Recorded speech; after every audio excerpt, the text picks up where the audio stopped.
Entre Sébastien Lecornu et Jean-Luc Mélenchon, l'année 2025 a débuté par une passe d'armes.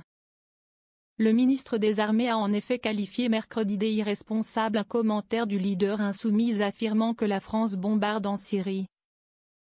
Après des frappes françaises contre le groupe État islamique, EI.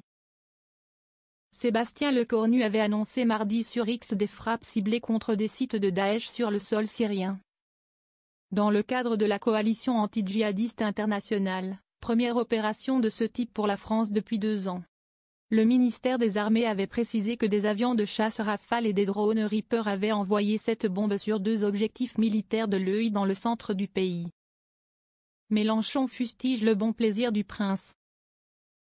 La France bombarde en Syrie, a commenté mardi soir, toujours sur X, le responsable du parti La France Insoumise.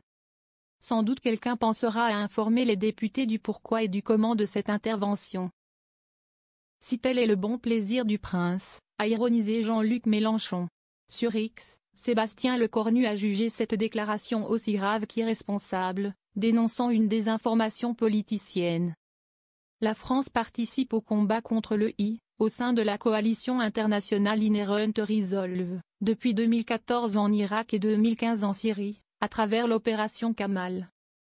Le Parlement français a autorisé la prolongation de cette participation le 13 janvier 2015, concernant l'engagement en Irak, et le 25 novembre 2015 pour le territoire syrien, a rappelé le ministre des Armées.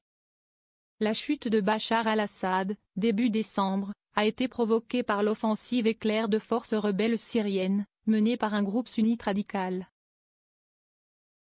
Elle entraîne une recomposition totale de la Syrie et fait aussi craindre une résurgence des activités de l'EI, historiquement resté très actif en Irak et en Syrie, même après la fin de son califat, 2014 et 2019.